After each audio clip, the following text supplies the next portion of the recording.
Hello, folks. Hello. My name is Benjamin Z. Miller, and I am the managing director of a UK company that offers a high yield corporate income bond backed by real estate, Alamo Mortgage Holdings. If you want passive income, get in touch with Alamo Mortgage Holdings. We can get you started on our annual investment program. So in this video, I am going to talk about what exactly are gilt funds and how come Alamo Mortgage Holdings pays more than the gilt funds. Wait a minute. A lot of people, they think, oh, I want a gilt fund. Well, you certainly can buy a gilt fund, and we're going to talk about that. But if you want to earn more, you should get in touch with Alamo Mortgage Holdings. Just fill out the contact form, alamomortgageholdings.com, and fill out the contact form. Okay, so back to the question at hand, what are gilt funds?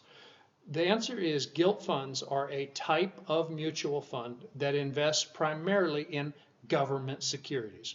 These funds, and that's a key thing, I said government securities. So you already know you're going to get a low rate of return if it's a government security. I mean, unless you're a bond trader that's gambling. These funds are considered relatively low risk investments since they're backed by the government. Here's a detailed explanation. Basically, gilt funds, they invest in securities that are issued by the government. That could include government bonds, treasury bills, and other similar debt instruments. The risk profile, they typically have lower risk compared to equity funds or corporate bond funds, but they're backed by the government. But you pay a large price for that government backing. You're going to take a very low rate of return in most cases.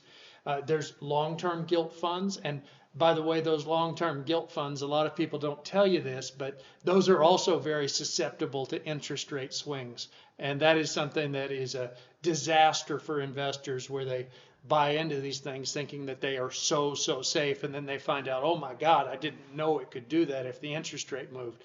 Just something to be aware of. So investing in government securities with longer maturities that might be more than 5 years, that's a long-term gilt fund. And then there's a short-term gilt fund, which is less than 5 years. The risk factors, well, again, interest rate risk. The interest rates are going to move. The only question is if it's going to be in your favor or against you. The credit risk, that's another thing. It is theoretically possible for the government to default. Folks, there have been governments that have done that. Now, I'm not saying that I think the UK government's going to default. I'm not saying that at all. But you should be aware that even though there's by definition no default risk, it can sometimes get priced in anyway. But it's significantly lower compared to some of the other things that are out there. But let me tell you, folks, if you want something that you're able to understand, you should definitely look at getting with Alamo Mortgage Holdings, our annual investment program where you can purchase bonds for a few years and you can build to the level of passive income that you are looking for. I encourage you to take that first step. Send me an email, ben.miller@alamomortgageholdings.co.uk, or go to our website, www.alamomortgageholdings.co.uk. You don't have to accept those lower returns from those gilt funds.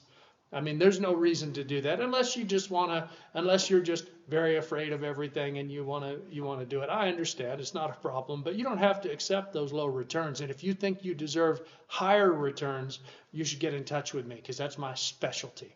I hope that helps, and I wish you good luck with your investing.